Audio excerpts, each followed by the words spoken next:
اس کی طرف کہ جو کھانا کھلانے کی طاقت رکھتے ہیں. فدیتن تو فدیہ ہے طعام مسکین، ایک مسکین کو کھانا کھلانے کا. یہاں پہ یہ رخصت تھی اس وقت کہ اگر وہ روزہ نہیں رکھ سکتے ہیں تو بہتر ہے کہ وہ رکھ لے، لیکن اگر وہ نہیں رکھتے تو کسی بھی مسکین کو اگر وہ اس کی یطیق نہ ہو کہ اگر وہ اس کی طاقت رکھتے ہیں تو وہ ایک مسکین کو کھانا کھلا دیں. ٹھیک ہے. اور اس کے بعد اللہ سبحانہ تعالیٰ کہہ رہے ہیں فمن تطوع خیر، بس جو کوئی خوشی سے کرے گا ایسا فہو خیر اللہ، تو وہ اس کے لیے بہتر ہے. وَأَنْ، اور یہ کہ تصوموا، تم سب روزے رکھو، خیر بہتر ہے، لکم تمہارے لیے، کہ اگر تم فدیہ دے دیتے ہو تو وہ بھی بہتر ہے، اور اگر تم اس سے روزہ رکھ لیتے ہو تو تمہارے لیے اور بھی بہتر ہے. ان کنتم تعلمون، اگر تم یہ جانتے ہو. یہ والا حکم آپ کو اچھے سے سمجھ آ گئی ہے کہ یہ وہ والا حکم تھا جس میں ایام 20 کے روزے رکھتے تھے کہ اگر وہ نہیں رکھتے تو آپ فدیہ دے دو، آپ کو کوئی گناہ نہیں ہے، لیکن اگر آپ روزے رکھ لیتے ہو تو آپ کا ثواب ہے. اب یہ آیت کا یہ والا حکم اٹھ گیا، اس کو منسوخ آیات بھی کہتے ہیں کہ اس کو پڑھا جاتا ہے لیکن اس پہ عمل نہیں کیا جاتا. اب اس کے بعد جب یہ آیت آ گئی، آیت نمبر 185، تو رمضان کے مہینے کی جو آیت ہے جو اب ہم روزے رکھتے ہیں اس کے بارے میں اللہ سبحانہ تعالیٰ نے کیا احکامات دیے ہیں. جیسے بالکل آپ یہ دیکھیے کہ شروع میں شراب کے بارے میں حکم جب آیا تھا تو ایک دم سے حکم نہیں آ گیا تھا، 3 ڈفرنٹ طرح سے اللہ سبحانہ تعالیٰ نے پہلے ایک طرح سے بتایا، پھر آہستہ دوسری طرح، پھر تیسری دفعہ پکا منع کر دیا. پردے کا حکم بھی اسی طرح سے ایک دفعہ آیا، پھر دوسری دفعہ تیسری دفعہ بتا دیا کہ اب مسلمان جو عورتیں گھر سے نکلیں گی تو اس طرح سے نکلیں گی. اسی طرح سے رمضان کے بارے میں بھی آپ دیکھیے کہ کس طرح سے گریجولی اللہ سبحانہ تعالیٰ انسان کو بتا رہے ہیں کہ شہر رمضان، رمضان کا مہینہ، الذی، وہ جو انزل، نازل کیا گیا، فیہ القرآن، اس میں قرآن نازل کیا گیا، ھدی للناس، جو کہ لوگوں کے لیے ہدایت کا باعث ہے. اب دیکھیے کہ قرآن شہر رمضان، رمضان کے مہینے کی برکت اور فضیلت کیوں بتائی گئی کہ اس میں قرآن نازل ہوا. قرآن کی فضیلت ہے بیسیکلی کہ نبی صلی اللہ علیہ وآلہ وسلم نے بتایا کہ جتنے صحیفے اترے ہیں، جیسے ابراہیم علیہ السلام پہ توراہ ہوتی تھی، موسیٰ علیہ السلام پہ، پھر زبور تھی، پھر انجیل تھی، جتنے صحیفے اترے تھے وہ سارے رمضان کے مہینے میں اترے تھے. اسی طرح سے قرآن بھی آسمان دنیا پہ جب پورے کا پورا نازل ہوا تھا اور پھر وقت کے ساتھ ساتھ وہ نبی صلی اللہ علیہ وسلم پہ نازل ہوتا رہا. تو انزل فی القرآن، اور پھر قرآن کی اللہ سبحانہ تعالیٰ بتا رہے ہیں کہ قرآن کیا ہے، ھدی للناس، وہ لوگوں کے لیے ہدایت کا باعث ہے، وبینات، اور اس میں روشن دلائل ہیں، من الہدی، ہدایت کے، والفرقان، اور حق اور باطل کے درمیان فرق کرنے کی باتیں ہیں اس کے اندر. دیکھیے قرآن کو اگر نہیں، اب ہماری زندگی میں قرآن کھل گیا نا الحمدللہ. اس کے بارے میں آپ کو میں بڑی خوبصورت ایک حدیث سناتی ہوں. نبی صلی اللہ علیہ وسلم، اصحاب صفہ کے بارے میں نے آپ کو بتایا تھا کہ جب صحابہ جو ہے وہ مدینہ میں تشریف لائے اور ہجرت کی تھی انہوں نے، تو سب سے پہلی جو مسجد بنی تھی مدینہ میں، وہاں پہ جو سب سے پہلا ہاسٹل تھا جہاں پہ قرآن کی تعلیم دی جاتی تھی، وہ وہاں پہ اصحاب صفہ ان کو کہتے رہا کرتے تھے. وہ سارا وہ قرآن کی تعلیم لیتے تھے نبی صلی اللہ علیہ وسلم سے، اور پھر احادیث کو وہ لکھتے تھے. اور ابو ہریرہ کے بارے میں آپ کو پتا ہے کہ وہ کس طرح سے حریص ہوتے تھے، ایک لمحہ بھی وہ ضائع نہیں کرتے تھے تاکہ ان کو نبی صلی اللہ علیہ وسلم کی سنت کے بارے میں وہ لکھ سکے اور بیان کر سکے. تو ایک دفعہ نبی صلی اللہ علیہ وسلم آئے تو سارے صحابہ بیٹھے ہوئے تھے، تو انہوں نے کہا کہ تم میں سے کون ہے جو یہ چاہتا ہے کہ وہ بدخان وہ جگہ ہے جو مدینہ کے بازار کی جگہ ہے. تو نبی صلی اللہ علیہ وسلم نے فرمایا کہ کون ہے جو عقیق بدخان میں جائے اور وہاں سے ہر روز جا کے 2 اونچی کوہان والی اونٹنیاں ان کو فری میں لے آتے ہیں. کوئی لڑائی نہیں ہوتی، کوئی کسی کو سے ایسا نہیں کہ چوری کر کے لاتے، بس وہ جاتے اور ان کو فری میں 2 اونٹنیاں مل جاتی ہیں. اب دیکھیے اس زمانے کی اونٹنیوں کی قیمت وہ بالکل آج جیسے آپ مرسیڈیز سمجھ لیں یا بینٹلی سمجھ لیں یا اس طرح کی گاڑیاں جو مہنگی ہوتی ہیں، کس کو نہیں چاہیے ہوگی. تو صحابہ بڑے خوش ہیں. انہوں نے کہا کہ نبی صلی اللہ علیہ وسلم یہ کس کو، انہوں نے کہا کہ جائے اور وہ فری میں وہ لے آئے. اور کون ایسا صاحب ہے جس کو چاہیے؟ انہوں نے کہا کون ایسے ہے جس کو نہیں چاہیے ہوگا؟ تو آپ نے کہا کہ پھر مسجد میں جاؤ اور جا کے کوئی بھی 2 آیات قرآن پاک کی جو تلاوت کرتا ہے اور دوسروں کو سکھاتا ہے، اس کا اجر اس سے بھی زیادہ ہے کہ اس کو 2 اونٹنیاں مل جائیں. جو 3 سکھائے گا اس کو 3 اونٹنیاں، جو 4 سکھائے گا اس کو 4 اونٹنیاں، اور جس کا جتنا پھر ظرف ہوگا وہ اتنا اس کو لے گا اور اس کو اتنا زیادہ ثواب ملے گا. الحمدللہ. اور یہ مسجد میں جانے کی رغبت دلانے کی بات تھی. دیکھیے جمعے کے دن ہم نبی صلی اللہ علیہ وسلم نے ہی بتایا کہ جو آدمی بغیر عذر کے 3 جمعے چھوڑ دے گا وہ اسلام سے خارج ہو جاتا ہے. یہ بہت بڑی بات ہے. ہمارے بچے کئی دفعہ گھروں میں پڑے رہتے ہیں اور ہم ان کو پوچھتے بھی نہیں ہیں, ہم ان کو کہتے بھی نہیں ہیں الحمدللہ الحمدللہ ثم الحمدللہ. اکثر لوگ جاتے ہیں لیکن صرف یہ بتانے کی بات ہے کہ کتنی امپورٹنٹ بات ہے. اور مسجدوں سے تعلق رکھنا چاہیے, مسجدوں میں جانا چاہیے تاکہ ہمیں وہ اللہ کے شعائر اللہ ہیں جو ہم نے پڑھا تھا نا, اللہ کی نشانیاں, یہ ان میں سے ایک ہیں. اور مسجد میں جا کے صرف 2 اگر آیات پڑھتے ہیں تو اجر دیکھیے کس طرح کا اللہ سبحانہ تعالیٰ دے رہے ہیں. اور قرآن جب تک نہیں کھلتا زندگی میں, اس سے پہلے ہمیں سارے ہی لگتا ہے کہ وہ بھی غلط وہ بھی غلط وہ بھی غلط. جب قرآن کھلتا ہے تو لگتا ہے کہ یہیں ساری غلطیاں ہیں. پھر انسان کا اپنا نفس اس کو لگتا ہے کہ یا رب العالمین میں نے کیسا وقت گزارا ہے. پھر اس بات کا احساس ہوتا ہے کہ اللہ سبحانہ تعالیٰ کے سامنے جب کھڑے ہوں گے تو اس وقت کا حساب کیا دیں گے, کیونکہ اللہ سبحانہ تعالیٰ نے تو کوئی بات نہیں چھپائی ہے. بینات ہے, وبینات, اور روشن دلائل ہیں اس کے اندر. اللہ سبحانہ تعالیٰ سورۃ آل عمران کے شروع میں کہتے ہیں کہ قرآن میں بینہ آیات ہیں اور اس میں محکم آیات ہیں, اور اس میں کچھ آیات ایسی ہیں جو شبہ والی ہیں, مشتبہ آیات ہیں, اور اس میں وہی کجی تلاش کرتے ہیں جن کے دلوں میں کجی ہے, اور اس کی اصل تلاش کرنے کی کوشش کرتے ہیں جبکہ اصل اللہ سبحانہ تعالیٰ کو پتہ ہے. اب وہ ایسی آیات ہیں کہ اگر ان کی ریگولر زندگی میں عمل کرنے میں اس کا کوئی ہاتھ نہیں ہے. وہ ایسی آیات ہیں جو غائب سے جن کا تعلق ہے, اگر آپ کو نہ بھی پتہ چلے تو آپ کو کوئی فرق نہیں پڑے گا, لیکن لوگوں نے اس میں ڈھونڈنا ہوتا ہے. آج ہی مسجد میں جب میں جمعے کے بعد نکل رہی تھی تو مجھے ملی عورت, اور انہوں نے کہا کہ عائشہ I have a question, کہ مجھے کسی نے یہ پوچھا کہ قرآن میں لا الہ الا اللہ کا تو ذکر ہے, محمد رسول اللہ نہیں لکھا ہوا, یہ ہم نے خود ایڈ کیا ہوا ہے. تو میں اتنا حیران ہوتی ہوں, دیکھو یہ ہم مسلمان ہیں, ہمارے پاس ایجوکیشن کا یہ حال ہے کہ وہ پڑھی لکھی, بہت پڑھی لکھی عورت ہیں, اور مطلب وہ ایسے کویسچن پوچھ رہی تھی. تو میں نے ان کو کہا دیکھیں لا الہ الا اللہ ایک اپنی جگہ پہ اللہ سبحانہ تعالیٰ نے بیان کیا, اس کا مطلب کیا ہے کہ نہیں ہے کوئی معبود سوائے اللہ سبحانہ تعالیٰ کے. جب ہم اسلام کے فولڈ میں آتے ہیں, جب نبی صلی اللہ علیہ وسلم کے زمانے میں لوگ اسلام میں آتے تھے تو کیا عہد کرتے تھے؟ یہ عہد ہے نا کلمہ, کہ میں عہد کرتا ہوں کہ اللہ سبحانہ تعالیٰ کے سوا کسی کی عبادت نہیں کروں گا, کیونکہ وہ بتوں کی پوجا کرتے تھے, رائٹ, یا کسی کی بھی, بس میں اللہ کی عبادت کروں گا. اور میں اس بات پہ بلیو کرتا ہوں کہ نبی صلی اللہ علیہ وسلم جو ہے یہ اللہ کے رسول ہیں, کیونکہ انہی کے تھرو تو اسلام ہم پہ آیا ہے. اگر ہم اس پہ بلیو نہیں کریں گے, ہم قرآن پہ کیسے بلیو کریں گے, ہم نماز پہ کیسے کریں گے, ہم کس چیز پہ بلیو کریں گے؟ آپ مجھے یہ بتائیے. اتنی آسان سی بات ہے اور اسی کو لے کے فتنہ کریٹ کر دیتے ہیں لوگ. آپ دیکھیں یہ باتیں سنی ہوئی ہوتی ہیں. آج کا بہت بڑا فتنہ ہے, لوگ حدیث سے انکار کرتے ہیں. لوگ کہتے ہیں نہیں حدیث میں کچھ نہیں, یہ تو بعد میں لکھی گئی, 300 سال بعد میں لکھی گئی تھی, اس میں ٹروتھ کوئی نہیں ہے. وجہ کیا ہے؟ آپ کو پتہ ہے وجہ کیا ہے؟ کہ ہمارے پاس علم نہیں ہے. جب تک میں نے حدیث نہیں پڑھی تھی تو مجھے بھی یہ لگتا تھا کئی دفعہ کہ پتہ نہیں اب یہ جو بات کہہ رہے ہیں, کیونکہ علم کوئی نہیں تھا, ہم نے تو دوسروں سے سنا ہے نا. اگر ایک عالم سے سنتے ہیں دوسرے کو سن لیں گے, جو ہمیں سمجھ آتی ہے اچھا یہ حدیث ہے یہ حدیث ہے, لیکن کون سی حدیث کس لیول کی ہے, چین کا کیا مطلب ہے, متن کا کیا مطلب ہے, ڈیٹیل کیا ہے, اس میں اپنا فتویٰ کیا ہے, اس میں صحابی کا قول کیا ہے, نہیں پتا ہوتا. تو اسی لیے تو ایسی باتیں ہو جاتی ہیں. اللہ سبحانہ تعالیٰ کہتے ہیں دنیا کے علم کے ساتھ میرا یہ قرآن کا کتنا کیا ہے, 30 پارے, صرف 30 باب ہیں صرف. شیطان اتنا مشکل کر دیتا ہے کہ نہیں سمجھ آنی, نہ پڑھو اس کو, کیا سمجھ نہیں آتی ہے.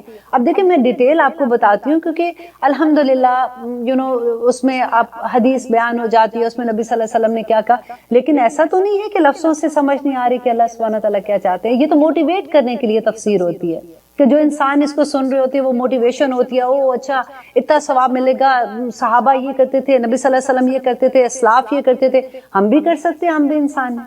اسی لیے تفسیر بیان کی جاتی ہے. لیکن اس میں کیا سمجھ نہیں آ رہی ہے کہ اللہ سبحانہ تعالیٰ ہمیں کیا کہہ رہے ہیں؟ سب آتی ہے سمجھ, جب عمل کرنا ہوگا تو ہمیں سب سمجھ آ جائے گی. اب آگے دیکھیے اللہ سبحانہ تعالیٰ کہہ رہے ہیں فمن شاہدہ, بس جو کوئی چاہے. آئیے لیتے ایک چھوٹی سی بریک, انشاءاللہ اس کے بعد اس آیت کو کمپلیٹ کرتے ہیں. آپ دیکھ رہے ہیں قرآن میری زندگی, ہم کر رہے ہیں آیت نمبر 185 کہ فمن شاہدہ, پس جو کوئی موجود ہو, منکم تم میں سے, الشہر اس مہینے میں, فلیصم ہو تو اس کو چاہیے کہ روزے رکھے. ٹھیک ہے. اب انڈرلائن کیجئے اس کو کہ اللہ سبحانہ تعالیٰ کا حکم کیا ہے کہ جو کوئی موجود ہو اس مہینے میں اس کو چاہیے کہ روزے رکھے، پیریڈ. ٹھیک ہے. پھر اللہ سبحانہ تعالیٰ کی محبت دیکھیے کہ آگے کہہ رہے ہیں ہاں لیکن وَمَنْ كَانَ مَرِيدًا، اگر کوئی ہو بیمار، او عَلَى سَفَرٍ، یا وہ ہو سفر پر، فَعِدَّةٌ، تو گنتی پوری کرے، من ایام اخر، بعد کے دن میں. اب ایسا تو نہیں ہمیں سمجھ نہیں آ رہی ہے کیا ہے، سیدھی سی بات ہے کہ اگر کوئی بیمار ہوتا ہے یا وہ سفر میں ہوتا ہے، دیکھیں بیماری بھی ڈفرینٹ ہوتی ہے. اگر تو وہ اس ایک مہینے میں سرٹن ٹائم میں کبھی سر میں اتنی درد زیادہ ہو گئی کہ ہم نہیں رکھ سکتے، بخار آ گیا، فلو بہت تیز ہو گیا، کوئی بھی کسی قسم کی بیماری ہے جو کہ تھوڑے دن ہے، اس کے بعد وہ ٹھیک ہو جانی ہے.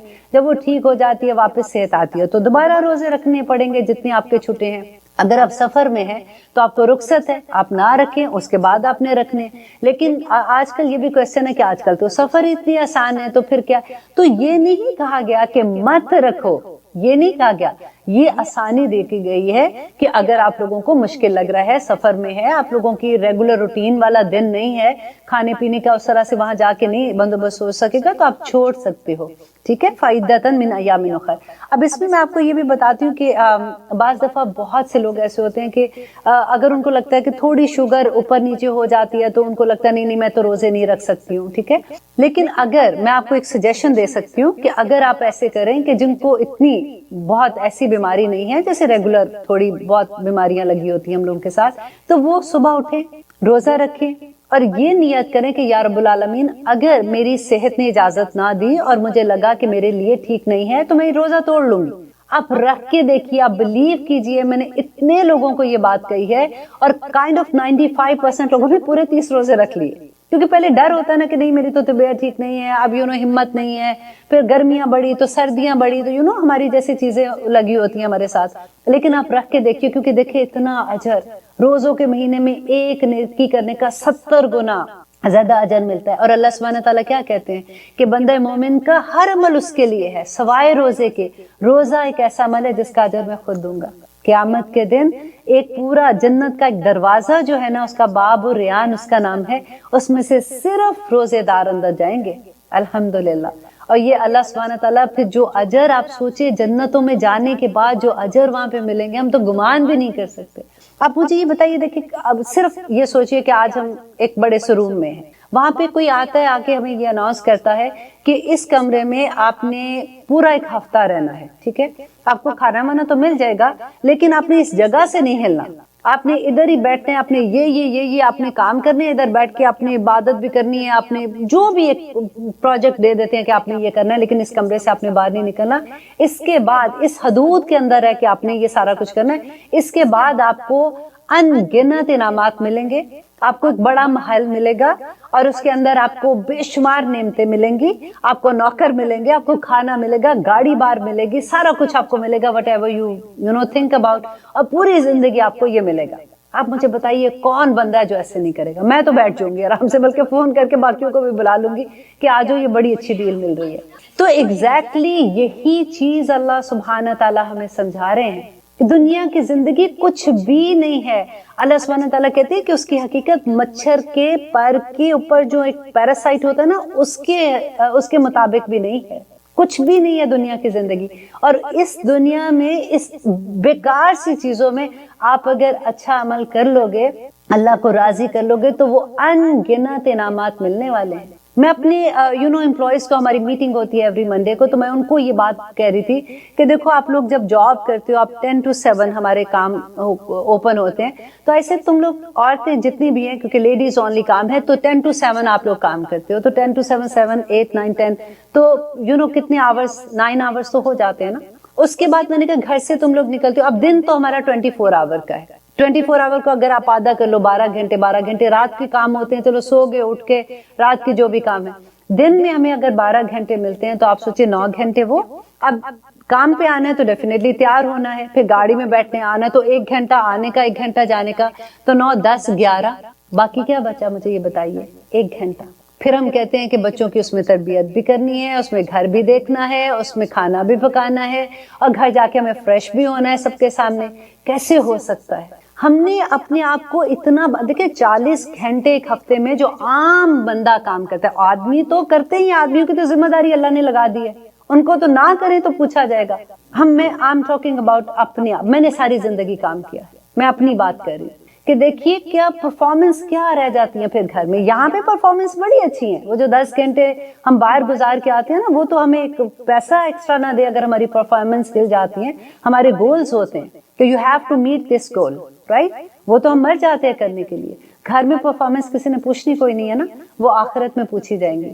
تو وہاں پہ ہم پھر کیا حرکتیں کرتے ہیں. دیکھیے یہ حساب ہے, یہ سوچیں گے تو ہمیں سمجھ آئے گی نا اس چیز کی.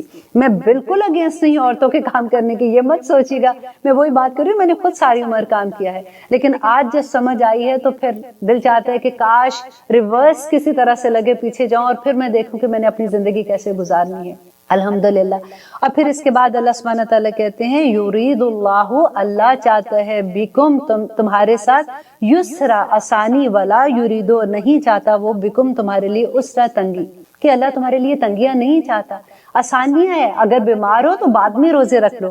والی تکملو, تاکہ تم پوری کرو, والی تکملو, یہ بڑی شدت ہے اس میں, تاکہ تم پوری کرو, عدتا, گنتی کو, والے تکبرو, اور تم بڑائی بیان کرو اللہ کی, علی ما ہداکم, اس پر جو اس نے ہدایت دی تم کو, ولعلکم تشکرون, تاکہ تم شکر گزار بن جاؤ. دیکھیے کتنی بڑی بات ہے. اتنا اللہ سبحانہ تعالیٰ نے یہ جو, اب دیکھیے میں روزوں کی بات اگر ایک عورت کی طرح سے اگر ہم دیکھتے ہیں کہ رمضان عام دنوں میں ہم ہر مہینے میں کچھ دن ہوتے ہیں جس میں ہم نماز نہیں پڑھتے, ہم روزہ نہیں رکھتے, رائٹ. لیکن جب اگر روزہ نہیں رکھتے رمضان کے مہینے میں تو روزہ رکھنے کا حکم ہے بعد میں, نماز کا نہیں ہے. اللہ تعالیٰ چاہتا ہے, کیونکہ دیکھیں ایک دن میں 5 نمازیں, اگر 7 دن 8 دن جو بھی ان کی جمع کرو اتنی نمازیں اگر وہ پڑھیں گے تو وہ دوسری والی رہ جاتی ہیں. تو اللہ سبحانہ تعالیٰ نے دین بہت آسان دیا ہے. اگر پریگننٹ ہے عورت, اگر اس نے اس مہینے میں روزہ نہیں رکھے ہوئے تو وہ پھر اس کے بعد, میں نے ابھی بلکہ الحمدللہ میں بہت پراؤڈ فیل کرتی ہوں, جب مجھے اتنا نہیں زیادہ اس کی شدت کا اندازہ تھا تو میری بہو کا بیبی جب پیدا ہوئی چھوٹی والی, تو وہ مہینہ وہی تھا جس میں وہ نرسنگ بھی کری تھی اور بچی پیدا ہوئی تھی, تو اس نے روزے نہیں رکھے تھے. تو پہلا جب دسمبر کا مہینہ آیا, وہ چھوٹے دن ہوتے ہیں اور سردیوں کے دن تھے, تو اس نے پورے دسمبر میں روزے رکھ لیے. تو ایسے اب تو ہر روز روزہ رکھ رہے, تو اس نے کہا کہ یہ دن ایسے ہیں مام, آئی وانٹ کہ میں سارے کے سارے روزے اس میں کمپلیٹ کر دوں. الحمدللہ اتنی چھوٹی بچی ہے اور اس کو یہ بات کا احساس ہے کہ اس نے روزہ نہیں چھوڑنا.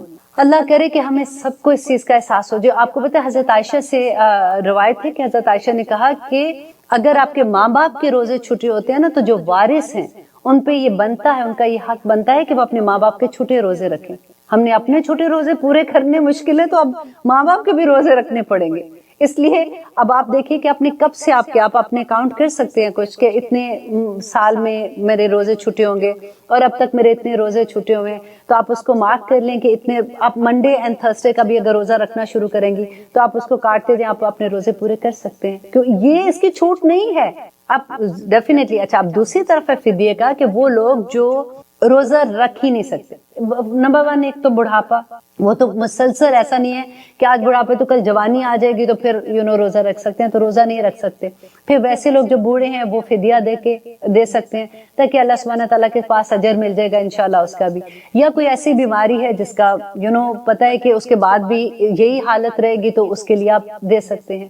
تو اس لیے یہ چیزوں کا خیال رکھنا چاہیے. اور سب اپنی اگر پیرنٹس زندہ, ان کو کہیے کہ اپنے حساب کر کے ابھی سے روزہ رکھے یا فدیہ دے دے, کیونکہ ابھی اجازت ہے نا ان کو کہ فدیہ دے دے تو ان کا پورا ہو جائے گا, کیونکہ اب وہ بوڑھے ہو گئے ہیں, رائٹ. لیکن اگر وہ نہیں رہتے تو بہت خوبصورت بات ہے, اپنے ماں باپ کے لیے اولاد صدقہ جاریہ ہوتی ہے, کیونکہ وہاں ان سے یہ کویسچن پوچھا جائے گا روزوں کے لیے. تو ہم اگر روزہ ان کی جگہ پہ رکھیں گے تو الحمدللہ اس کا بہت اجر ان کو ملے گا وہاں پہ. روزہ جو ہے نا وہ ایک ٹریننگ سیشن ہے. ابھی آ رہے ہیں, 1 مہینہ تو صرف رہ گیا ہے. یہ ٹریننگ سیشن ہے. کس چیز کا ٹریننگ سیشن ہے؟ اب دیکھیے کہ جب ہم روزے میں ہوتے ہیں, ہمیں بھوک لگتی ہے, پیاس لگتی ہے, تو ہر کوئی تو نہیں ہمیں دیکھ رہا ہوتا. ایسا تو کبھی نہیں ہوتا کہ ہم کمرے میں جائیں اور جا کے چپ کر کے پانی پی لیں یا منہ میں کوئی چیز کھانے کی ڈال لیں تاکہ بہت پیٹ میں ایسا لگ رہا ہے کہ بھوک لگی ہے تو ہم کھا لیں. نہیں کھاتے نا. ہمیں یہ ہمارے اندر ہوتا ہے کہ ہم نے کمٹمنٹ ہے ہماری اللہ سبحانہ تعالیٰ سے, and Allah is watching me. اب دیکھیے یہی ایک چیز ہم پورا مہینہ پریکٹس کرتے ہیں. یہ روزہ جو یہ مہینہ ہے نا، یہ پریکٹس کروانے کا مہینہ ہے تاکہ اگلے 11 مہینے ہم اس کو عمل میں لا سکیں. اگر ایک مہینے ہمیں اس بات کی پریکٹس ہو جائے کہ اللہ از واچنگ می، جب میں نے پانی نہیں پینا، میں نے کھانا نہیں کھانا، تو پھر اگر اللہ نے منع کیا کہ روزے میں لڑنا نہیں ہے، میں نے کسی سے سخت بات نہیں کرنی because Allah is watching me, میں نے کسی کے بارے میں چغلی نہیں لگانی because Allah is watching me, right. روزہ کیا ہے؟ اگر یہ چیز کی پریکٹس ہو جائے گی اور پورے اگلے رمضان، پورے اگلے 11 مہینے میں یہ عمل میں آ جائے گی، تو آپ سوچیں کہ ہم کس لیول پہ جا سکتے ہیں. روزہ صبر ہے، کھانے پہ صبر ہے، پینے پہ صبر ہے، غصے میں صبر ہے، تھکاوٹ پہ صبر ہے، نیند پہ صبر ہے، نماز پہ صبر ہے، رات کو جاگنے پہ صبر ہے. صبر صبر صبر صبر. اور پھر 11 مہینے کے اوپر اس کو اپلائی کرنا ہے کہ اگر ہم نے اس میں صبر کر لیا تھا تو اب ہم نے اس کو اپلائی بھی تو کرنا ہے نا. روزے دار کے منہ کے، اللہ سبحانہ تعالیٰ کہتے ہیں کہ روزے دار کے منہ کی بو جو ہے وہ اللہ سبحانہ تعالیٰ کو مشک کی خوشبو سے زیادہ پسند ہے. الحمدللہ. اور روزوں میں ہی وہ مہینہ آتا ہے، وہ وقت آتا ہے، وہ رات آتی ہے جس کو لیلۃ القدر کہتے ہیں. الحمدللہ، جو 1000 سالوں سے بہترین رات ہے، 1000 سالوں سے. اس رات تنزل الملائکۃ والروح فیہا باذن ربہم من کل امر. کیسے کیسی چیزیں اللہ سبحانہ تعالیٰ نے ہمیں عطا کی ہے. دعا کرتے ہیں کہ یا رب العالمین، سب سے پہلے تو یہ بات ہے کہ ابھی تو ایک مہینہ پڑا ہوا ہے، یا رب العالمین ہمیں وہاں تک پہنچا دینا، ہمیں صحت، تندرستی، ایمان کی دولتوں کے ساتھ ہمیں رمضان کا مہینہ عطا کرنا. ہمیں تو اپنے اگلے لمحے کا بھی نہیں پتا، اور اگر ہمیں یہ مہینہ مل جاتا ہے تو یا رب العالمین اس مہینے ہمیں ایسا بنا دینا کہ رمضان کے آخر میں ہمارے سارے گناہ معاف ہو جائے اور ہم ایک نئے بچے کی طرح، ایک نئے پیدا ہوئے بچے کی طرح اپنے اگلے دن گزارے. انشاءاللہ رمضان میں آپ کو رمضان کی جو بک ہے روزوں کی وہ بھی کرواؤں گی. یہ روزے کے لیے اللہ سبحانہ تعالیٰ، کیونکہ یہ موٹیویشن ہوتی ہے. جب ہم عبادت کر رہے ہوتے ہیں تو ہم دیکھتے ہیں کہ اچھا نبی صلی اللہ علیہ وسلم کی عبادت کیسی تھی، پھر ہمیں ہوتا ہے یا اللہ وہ تو نبی تھے، ان کو تو عبادت اتنی انہوں نے کی، تو پھر ہم تو انسان، ریگولر انسان ہیں. پھر ہم صحابہ کو دیکھتے ہیں، پھر ہم تابعین کو دیکھتے ہیں، پھر ہم تبع تابعین کو دیکھتے، اسلاف کو دیکھتے ہیں کہ ان کی عبادتیں کیسی تھی. امام شافعی کے بارے میں پڑھی تھی، اللہ اکبر، کہ روزوں میں وہ 60 قرآن ختم کرتے تھے. کیسے؟ ایک دن میں آپ سوچیں، ایک قرآن، اور ایک رات میں 30 دن ہی ہوتے ہیں نا، وہ پورا قرآن ختم کرتے تھے. اللہ اکبر، کیا کرتے تھے یہ.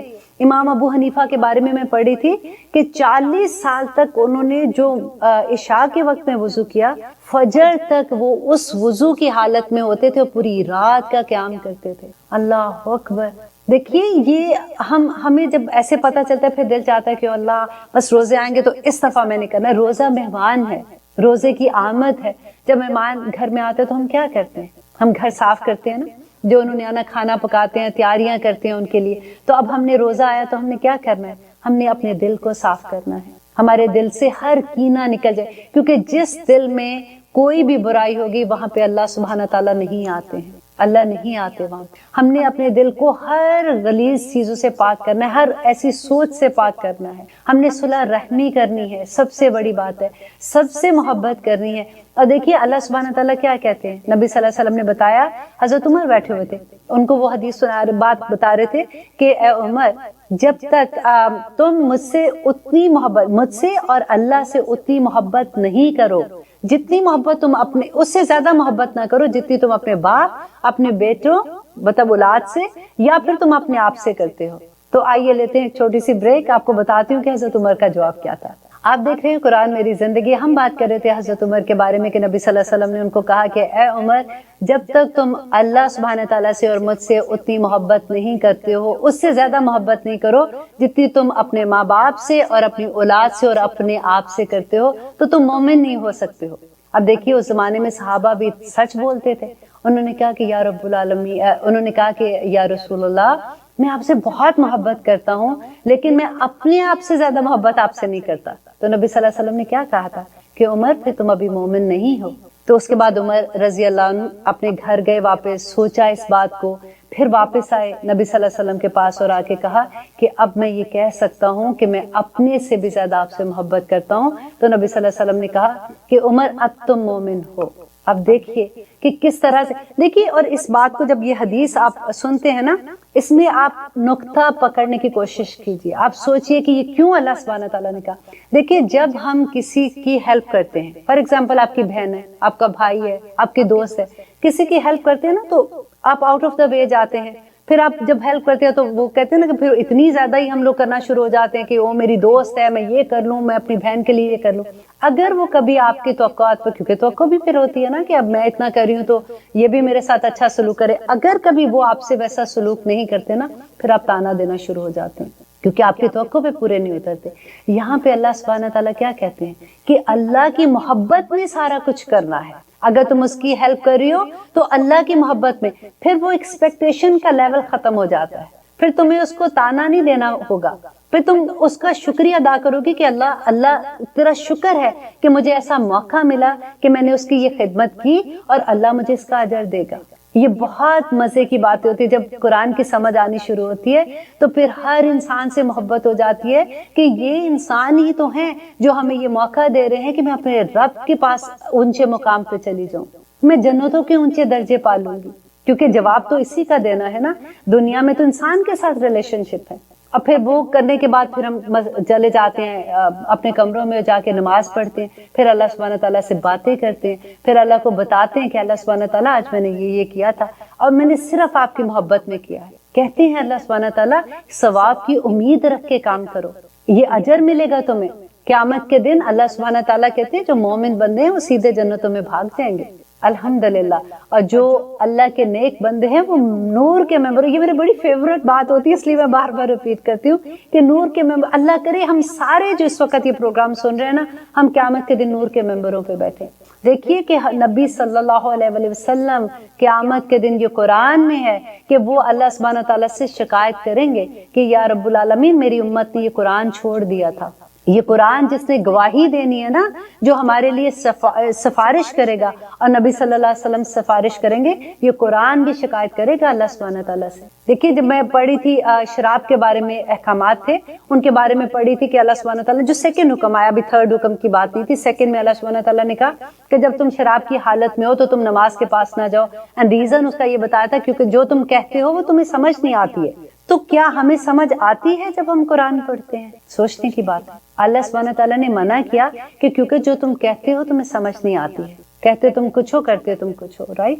تو ہمیں سمجھ آتی ہے کہ نہیں؟ بڑی باتیں ہیں یہ سوچنے والی. اور پھر اس کے بعد رمضان کا انشاءاللہ رمضان کا مہینہ آئے گا تو پھر اس کے بارے میں ہم اور بھی بات کریں گے کہ کیا احکامات ہیں، اور اس کے بارے میں ایسی کہ ہمارا دل چاہے عبادت کرنے کو، ہمارا دل چاہے کہ رمضان کی کوئی ایک رات بھی ایسی نہ گزرے کہ ہم سوئیں. اور انشاءاللہ ہم سبھی ایسا کریں گے. آگے دیکھیے ایک اور اتنی خوبصورت آیت ہے، یہ میری فیورٹ آیت ہے. وَإِذَا، اور جب سَأَلَكَ پوچھیں آپ سے عبادی میرے بندے انی میرے بارے میں. یہاں پہ ایک لائن لگا دیجئے کہ یہ فقرہ ایک مکمل نہ. اے نبی صلی اللہ علیہ وسلم جب بھی میرے بندے آپ سے میرے بارے میں پوچھیں تو آگے اللہ سبحانہ تعالیٰ کیا کہہ رہے؟ فَإِنِّي قریب، تو میں ان کے قریب ہی ہوں. دیکھیے اللہ نے یہاں پہ کوئی لفظ ایڈ نہیں ہے کہ اے نبی آپ ان سے کہہ دیجئے کہ میں ان کے قریب ہوں. نہیں، اللہ سبحانہ تعالیٰ نے کہا وَإِذَا سَأَلَكَ عِبَادِي عَنِّي فَإِنِّي قریب، تو میں ان کے قریب ہی ہوں. انہوں نے یہ نہیں کہا کہ اے نبی آپ ان سے کہہ دیجئے کہ فلاں مزار پہ چلے جانا، فلاں پیر کے پاس چلے جانا، فلاں کے پاس چلے جانا تو میں ان کے تھرو ان سے بات کر لوں گا یا ان کی دعا سن لوں گا. سوچئے اس آیت کو، فَإِنِّي قریب، تو بے شک میں ان کے قریب ہی ہوں. اجیبو، میں جواب دیتا ہوں، دعوت دائی، پکارنے والے کی پکار کی، اذا دعانی، جب بھی وہ مجھے پکارتے ہیں. اذا، جب بھی، دعانی، وہ مجھے پکارتے ہیں. اللہ سبحانہ تعالیٰ کہہ رہے ہیں یہ نہیں کہ صرف مسجد میں سنتا ہوں، یہ نہیں کہ جب وہ نماز کی حالت میں سنتا ہوں. میرا بندہ محبت کی انتہا دیکھیے کہ جب بھی مجھے پکارتا ہے میں اس کی پکار سنتا ہوں. تو یہ بات ہمیں کیا نہیں سوچنی چاہیے؟ اللہ از واچنگ می، اللہ مجھے دیکھ بھی رہا ہے، اللہ مجھے سن بھی رہا ہے. فَلْيَسْتَجِيبُوا لِي، یہ ہے ڈرنے کی بات. اس کو موٹا موٹا انڈر لائن کر دیجئے. میری دعائیں کیوں قبول نہیں ہوتی ہیں؟ جواب ہے اس کا فَلْيَسْتَجِيبُوا لِي، بس ان کو بھی چاہیے کہ میرے حکم مانیں. اب ہم جیسے بندوں کو کہے اللہ سبحانہ تعالیٰ مان تو رہے، اور کیا حکم مانے؟ کبھی نماز 5 میں سے 3-4 تو پڑھ ہی لیتے ہیں کبھی کبھی، رائٹ؟ ماشاءاللہ بہت سے لوگ پوری بھی پڑھتے ہیں. I'm just talking about regular بات کر رہی ہوں کہ روزے بھی رکھ لیتے ہیں، یہ نیکی بھی کر لیتے ہیں، رائٹ؟ صرف سورۃ بقرہ میں 1000 حکم ہے. اب ہمیں پتہ کیسے چلے؟ اب جب ہم اس کو پڑھیں گے، اس کو جان کے سمجھ کے سوچ کے پڑھیں گے تو پتہ چلے گا نا حکم کیا ہے. شرط ہے یہ دعا قبول ہونے کی. اب جب ہماری دعائیں اٹک جاتی ہیں اس کی وہ بھی ریزن ہے الحمدللہ کہ اللہ سبحانہ تعالیٰ کہتے ہیں کہ وہ اس کا قیامت کے دن جو اجر ملے گا تو بندہ سوچے گا کہ میری کوئی دعا ہی نہیں پوری ہوئی. لیکن یہاں پہ آپ دیکھیے اللہ سبحانہ تعالیٰ کیا کہہ رہے ہیں کہ ان کو بھی چاہیے کہ میرے حکم مانے وَيُؤْمِنُوا بِي، اور ان کو چاہیے کہ وہ سب مجھ پر ایمان لائیں، لَعَلَّهُمْ، تاکہ وہ یرشدون، ہدایت پا جائیں. ایمان کیا ہے آپ کو پتہ ہے؟ ایمان دل کے اندر کی حالت کا ذکر ہے. اللہ سبحانہ تعالیٰ کہتے ہیں کہ ایمان جو ہے نا یہ اگر یہ ہل گیا نا بندے کا تو پھر کچھ بھی اوپر باقی نہیں رہتا. یہ بیج ہے، یہ نیت ہے بندے کی جو اللہ سبحانہ تعالیٰ کے لیے ہے. ہمارا ہر عمل جو ہے وہ اللہ کے لیے ہوگا، خالص اللہ کے لیے ہوگا. دیکھیے مخلص ہونا ضروری ہے. اللہ کو 99% بھی نہیں چاہیے. آپ کو پتہ ہے 99.9% بھی نہیں چاہیے. اللہ 100% مانگتے ہیں. قرآن کھول کے دیکھ لیجئے. یہ بالکل ایسے ہی ہے کہ ہمارے ہسبینڈ آ کے اللہ نہ کرے وہ آ کے یہ کہیں کہ اوکے میں 99.9% تم سے محبت کرتا ہوں، یہ پوائنٹ یہ میں اس عورت سے بھی محبت کرتا ہوں، ہم برداشت کریں گے؟ کبھی نہیں کریں گے، رائٹ؟ بالکل یہ بات سوچ لیجئے کہ اللہ سبحانہ تعالیٰ بھی 100% مانتے ہیں بندے کا. اسی لیے تو کہا کہ اگر وہ کہتے ہیں کہ شرک کی بات ہوتی ہے تو شرک تو تمہارا نفس تمہیں شرک کراتا ہے. آپ دیکھیں تو صحیح جب اللہ سبحانہ تعالیٰ کے پیغامات کو سمجھنے کی کوشش کرتے ہیں تو پھر بہت مزہ بھی آتا ہے اور پھر بہت ڈر بھی لگتا ہے. اللہ کی محبت کا احساس بھی ہوتا ہے اور پھر خشیت الہی سے آنسو بھی نکلتے ہیں. اور یہ قرآن کا آپ کو پتہ ہے اللہ سبحانہ تعالیٰ نے قرآن میں کہا کہ یہ قرآن میں نے پہاڑوں پہ پیش کیا تھا. یہ دوسری جب اللہ تعالیٰ نے دوسری مخلوقات پہ پیش کیا انہوں نے انکار کر دیا اس کا بوجھ اٹھانے سے. انسان صرف ایک ایسا تھا جس نے اس کو قبول کیا اس کا بوجھ اٹھانے سے، اور اللہ نے کہا یہ بڑا جلد باز ہے، یہ اس کا جواب دینا ہے. اس کی اگر برکتیں اتنی زیادہ ہے نا، اس پہ عمل کر کے جنت الفردوس کی اللہ سبحانہ تعالیٰ نے وعدے کیے ہیں ہم لوگوں سے، اگر وہ ملنے ہیں تو اس پہ نہ عمل کر کے بھی جو چیزیں ہیں وہ بھی آپ دیکھ لیجیے. دعا جو ہے نا، دیکھیں اگر ہم اللہ سبحانہ تعالیٰ کہتے ہیں کہ جب میرا بندہ مجھ سے دعا کرتا ہے خالص ہو کے، یہاں سے خالص ہونا ضروری ہے، اللہ کا بندہ بن کے دعا کرتا ہے تو کیسے اللہ قبول نہ کرے گا؟ ٹائم کئی دفعہ لگتا ہے دعائیں قبول کرنے میں. کہتے ہیں نا کہ اگر آپ کی کبھی ایسا ہوتا ہے کہ آپ کے بچے آپ کی نافرمانی کرتے ہیں تو پھر نبی صلی اللہ علیہ وسلم کی وہ حدیث یاد کر لیجئے کہ وہ کہتے ہیں کہ جو بندہ اللہ کی نافرمانی کرتا ہے سب سے چھوٹی سزا اس کی یہ ہوتی ہے کہ اس کے ماتحت لوگ اس کے نافرمان ہو جاتے ہیں. ہمیں پتہ ہی نہیں ہوتا نا، جس کے پاس علم آ جاتا ہے نا وہ ڈھل جاتا ہے. جیسے کہتے ہیں نا ایک درخت ہوتا ہے اس کے اوپر جب پھل لگتے ہیں تو درخت ہمیشہ جھکا ہوا ہوتا ہے.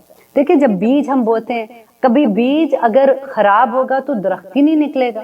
اگر کبھی ایسا ہوتا ہے آپ نے کبھی درخت دیکھے ہیں کہ جب پتے گل سڑ جاتے ہیں یا ان پہ کوئی کیڑا لگ جاتا ہے یا کچھ ہو جاتا ہے. آپ جب ہم خیال رکھتے ہیں اپنے ایمان کا خیال رکھتے ہیں، پانی دیتے ہیں اس کا خیال رکھتے ہیں کہ ایسی جگہ پہ ہے جہاں پہ سورج بھی آ رہا ہے، جہاں پہ ہوا اس کو پراپر مل رہی ہے، اس کو اگر کبھی لگتا ہے کہ کوئی کیڑے پاس آ رہے ہیں تو اس کی حفاظت کرتے ہیں، اس کو کھاد ڈالتے ہیں، اس کو بڑا کرتے ہیں تو وہ جیسے بڑا ہوتا ہے تو پھر پھل بھی تو اتنے خوبصورت آئے گا نا. اگر ہم پورے ٹائم پہ باہر ہی پھرتے رہیں گے، باہر ہی کام کرتے رہیں گے، گھر جو درخت لگانے تھے نا اولادوں کے درخت لگانے تھے. اب دیکھیں وہ سورۃ کاف میں ہم پڑھتے ہیں نا کہ اللہ سبحانہ تعالیٰ نے کہا کہ جو ایک بچے تھے جن کی دیوار گری ہوئی تھی تو موسیٰ علیہ السلام اور خضر علیہ السلام کا واقعہ تھا کہ انہوں نے جب دیوار بنا دی تھی تو پھر انہوں نے پوچھا تھا کہ آپ نے یہ کیوں کیا تھا، ہمیں یہ کھانا ہی دے دیتے، یہ بستی والوں نے ہمیں کھانا دینے سے انکار کیا تھا. تو حضرت خضر علیہ السلام نے کیا کہا تھا؟ ابوہ صالحہ، کس کا باپ نیک تھا، مر چکا تھا باپ. وہ بچے جو یتیم تھے نا ان کے باپ نیک تھا، اس کا اجر ان بچوں کو مل رہا تھا. تو ماں باپ کی دعائیں بھی بچوں کو لگتی ہیں. یہ دعا بڑا کہتے ہیں کہ تقدیر کو بدل دیتی ہے. اگر مومن بندہ اپنے رب کے آگے جھک کے دعا کرے اس کو کیسے نہیں منائے گا؟ آپ مجھے بتائیے. اس کا وعدہ ہے، اس کو ہم جب اللہ سبحانہ تعالیٰ سے بات کرتے ہیں نا تو ایسے بات کیا کیجیے جیسے ہم اپنے دوستوں سے بات کرتے ہیں. یا رب العالمین آپ نے تو وعدہ کیا ہے، میں آج جو آیت پڑھی تھی اس میں آپ نے یہ کہا ہے، میں پوری کوشش کر رہی ہوں عمل کرنے کی. یا رب العالمین میں دعا بھی کرتی ہوں، یا رب العالمین اللہم انی اسألک علما نافعا، مجھے ایسا علم دے دے اللہ میاں جو نافع ہو, جو مجھے فائدہ دے سکے. میں جتنی علم لے رہی ہوں وہ میرے لیے فائدہ مند ہو. دعا کیا کیجیے اللہ سبحانہ تعالیٰ سے, اللہم طہر قلبی من النفاق, اللہم انی اسألک علما نافعا وعملا متقبلا. اتنی دعائیں ہیں جس کی کھادنی کہ ایک ایک دعا جو ہے نا اللہ سبحانہ تعالیٰ سے دل کی گہرائیوں سے کیا کیجیے. کیسے اللہ سبحانہ تعالیٰ نہیں سنیں گے؟ اور جو نہیں سن رہے نا تو دیکھیے اس کی محبت بھی اتنی ہے کہ وہ یہی اللہ سبحانہ تعالیٰ کہتے ہیں کہ میرے بندے تجھے پتہ نہیں ہے کہ یہ چیز تیرے لیے کتنی نقصان دہ ہے. اور پھر میں اللہ سبحانہ تعالیٰ سے یہی دعا کرتی ہوں, یا رب العالمین آپ تو رب ہیں عالمین کے لیے, مجھے یہ لگتا ہے کہ یہ چیز مجھے چاہیے اور میرا بڑا دل ہے اس پہ, یا رب العالمین آپ اس میں خیر ڈال کے اس کو قبول کر دیجئے, آپ اس کو بہتر کر دیجئے میرے لیے نا, آپ تو کر سکتے ہیں. ہاں لیکن اگر اللہ سبحانہ تعالیٰ کہتے ہیں کہ اے بندے تجھ پہ اگر مصیبتیں آتی ہیں تو تیرے اپنے عمل کا نتیجہ ہے, تو اس سے بچنا ہے کہ میرا عمل کوئی ایسا نہ ہو جس میں تکبر ہو, جس میں کسی کے لیے چگلی لگا کے اور مجھے لگ رہا ہے کہ میں نے لگائی نہیں, میں نے تو کچھ بھی نہیں کہا, اگلے کے بکیے ادھیڑ کے آ جاؤں. اب باقی جو نیک 2-3 چیزیں کر رہی ہوں وہ سوچ لوں کہ نیکی تو میں نے بلٹ اپنے اندر بنا لی ہوئی کہ اچھا یہ نیکیاں, میں نے تو کتنی نیکیاں بھی کی ہیں. پہلے اپنا جائزہ لیں گے نا انشاءاللہ, پھر اللہ سے باتیں کریں گے, پھر اللہ سبحانہ تعالیٰ ضرور سنیں گے. اور پھر بندہ مومن کا ایمان اتنا سخت ہوتا ہے نا کہ وہ سوچتا ہے کہ اگر یہ چیز مجھے نہیں ملی ہے نا تو اس میں میرے لیے بہتری ہے. اور اللہ کہتے ہیں کہ میں پھر ایسی چیز تجھے نواز دیتا ہوں جو تیری اس سے کہیں بہتر ہوتی ہے, اور وہ انسان کو پتہ بھی چل جاتا ہے. پتہ جب وہ نظر آتی ہے, وہ نظر بن جاتی ہے, جب انسان کھوجنا شروع کرتا ہے. مجھے بڑی خوبصورت لگتی ہے وہ حدیث قدسی جس میں اللہ سبحانہ تعالیٰ کہتے ہیں کہ ایک اے ابن آدم, ایک تیری چاہ ہے اور ایک میری چاہ ہے, ہوگا وہی جو میری چاہت ہے. اگر تو اپنی چاہت کو میری چاہت میں بدل دے گا تو میں تجھے وہ بھی دے دوں گا جو تیری چاہت ہے, اور اگر تو نے میری چاہت کا انکار کیا تو میں تجھے تھکا دوں گا اس میں جو تیری چاہت ہے, اور پھر ہوگا وہی جو میری چاہت ہے. کتنی خوبصورت بات ہے. اگر ہمیں یہی ایک بات سمجھ آ جائے تو ہماری زندگی کامیاب ہو جائے گی. اس کی مرضی میں راضی ہو جائے, اس کی رضا میں راضی ہو جائے, تو پھر انشاءاللہ اللہ سبحانہ تعالیٰ ربنا آتنا فی الدنیا حسنۃ وفی الآخرۃ حسنۃ وقنا عذاب النار, اللہ دنیا میں بھی اچھا کر دے گا اور آخرت میں بھی انشاءاللہ ہم کو جنت الفردوس میں داخل کرے گا. پھر انشاءاللہ اب ہمارا وقت ختم ہوتا ہے, اگلے پروگرام میں پھر ملیں گے. السلام علیکم ورحمۃ اللہ وبرکاتہ.